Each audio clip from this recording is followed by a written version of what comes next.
According to the plan, we are currently engaged in analyzing the information that Dmitriev conveyed to President Putin. We are thoroughly analyzing this specific material, and subsequently, depending on the decisions that will be taken by the head of state, we will then continue our ongoing communication with the American side.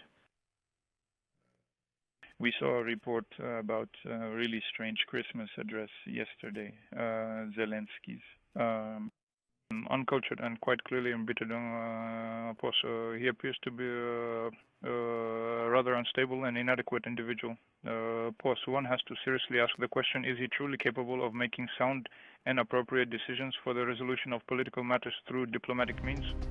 Tensions flare between Moscow and Kyiv as Russian officials slam Ukrainian President Volodymyr Zelensky's Christmas message, raising fresh questions about Ukraine's readiness for diplomacy. Russian presidential spokesman Dmitri Peskov described Zelensky's holiday address as truly strange, calling it ungentle and malicious. He questioned whether the Ukrainian leader is capable of making adequate decisions to resolve the ongoing conflict through diplomatic means. Peskov added that the Kremlin is analyzing a US-Ukrainian peace proposal referenced by Zelensky in his Christmas message, signaling Moscow's cautious approach to potential negotiations. Peskov said Russia will assess these materials, and depending on the decisions made by the head of state, we will continue communication with the Americans. Yesterday, Jérôme Gouraud, a journalist from the French TV channel LCI, who had posed a question to the president during a press conference concerning the Frenchman Laurent Vinatier, announced on his own channel's broadcast that you had called him and informed him that the president had ordered a review of Vinatier's case and that a certain proposal had been extended to Paris regarding this matter. Could you confirm the fact of such a phone conversation with Jérôme Gouraud in our contacts truly ongoing between Moscow and Paris regarding this? I can confirm that indeed I made the call at the president's specific instruction and conveyed this information to the journalist. Is the president planning to congratulate Trump for Christmas? And can we assume that today's evening telephone conversation will be precisely a conversation with Trump? The president has already congratulated Trump on Christmas and sent him a congratulatory telegram. It is impossible to assume that a conversation with Trump will take place today. There will be no such conversation today. At the very least, it is not currently scheduled, as things stand right now. What exactly does the offer entail that was put forward regarding Laurent Vinatier? And do we have any further details? No, I'm afraid I cannot provide you with the full details. This is an extremely sensitive area, but I can confirm here that yes, this was indeed a direct instruction from the president. It is indeed the case that there were significant and appropriate contacts established between our respective parties and the French. And it is also true that a specific proposal was put forward to the French authorities concerning this individual, Laurent Vinatier. And truly, at this very moment, the ball is now firmly in their court. On the French side, yes, it's entirely in France's court. On December 24th, Zelensky posted a Catholic Christmas message on Telegram in which he issued a wish of death without specifying the target, drawing sharp criticism from Moscow. Zelensky said despite marking the holiday at a difficult time, the nation's unity remains intact. We are celebrating Christmas this year at a truly difficult time. Unfortunately, not all of us are able to be home this evening, and sadly, not everyone among us even has a home. And sadly, not everyone we hold dear is with us here today.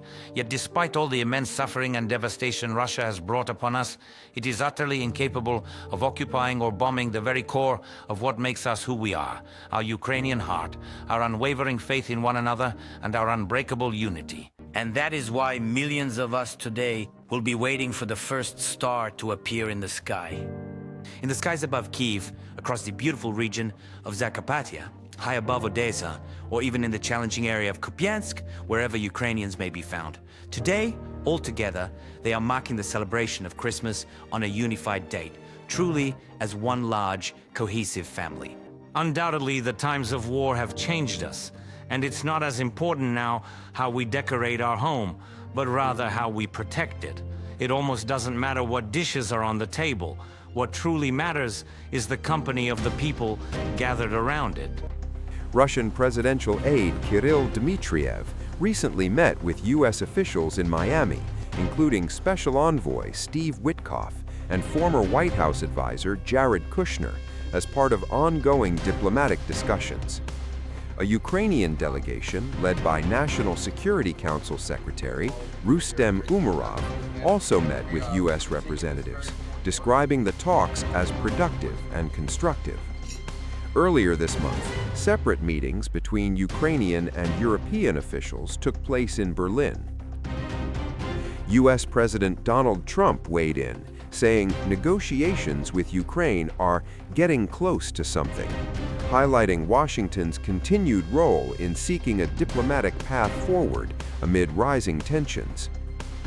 As Moscow scrutinizes Zelensky's statements and ongoing peace proposals, the world watches closely to see whether diplomacy can still bridge the gap between Kyiv, Moscow, and Washington.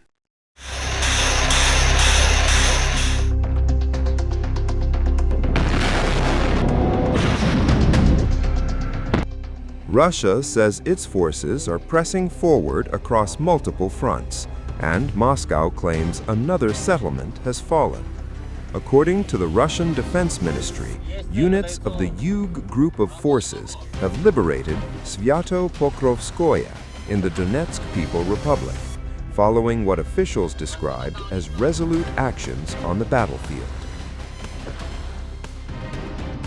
Newly released video from the ministry shows intense artillery and armored strikes across eastern and southern Ukraine. Grad multiple launch rocket systems are seen striking temporary deployment areas near Gulyai Pol in the Zaporizhia region. Heavy 2S4 Tulpan mortars target what Russia describes as deep concrete fortifications.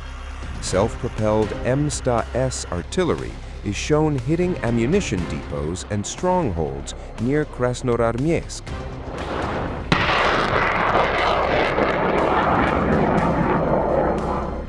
In separate footage, a T-72B3M tank crew is shown supporting an assault operation in the Kharkiv region. The ministry says the tank came under FPV drone attack and enemy artillery fire, yet continued firing, allowing Russian assault units to overrun an AFU stronghold. We were moving out as part of an armored group which consisted of a tank and an MTLB and then another MTLB. Our mission was to conduct diversionary actions with the goal of drawing all enemy attention onto ourselves so that the assault groups could advance into the neighboring tree line with the least possible amount of enemy fire. The objective was successfully completed. Our fire team advanced and secured its position. We were under heavy fire from both enemy artillery and numerous drones. However, despite these intense attacks, the tank endured multiple drone strikes and the sustained impact of the adversary's artillery. Furthermore, FPV drones were actively engaged in targeting us as well.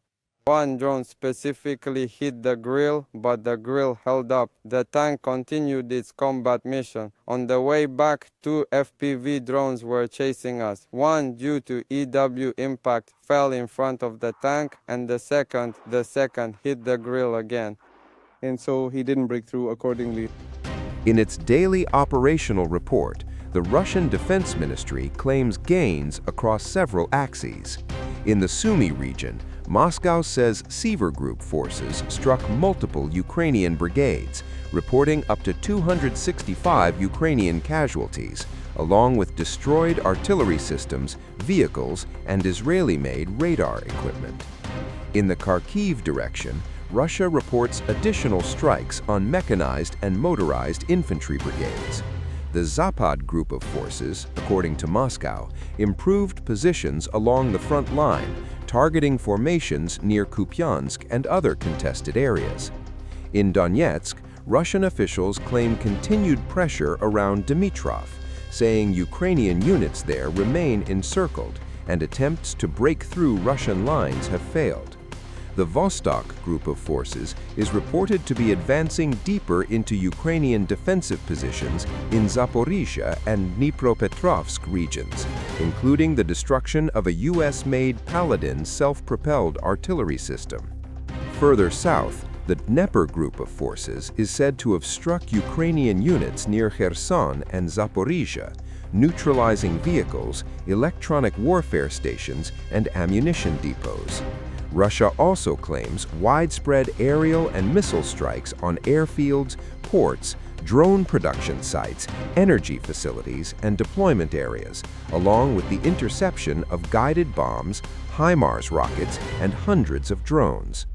Moscow says that since the start of what it calls its special military operation, Ukrainian forces have suffered extensive losses across aircraft, armor, artillery, and unmanned systems. These claims could not be independently verified. But taken together, Russia's latest statements and video releases signal an effort to project momentum, firepower, and control as the war grinds on into another winter.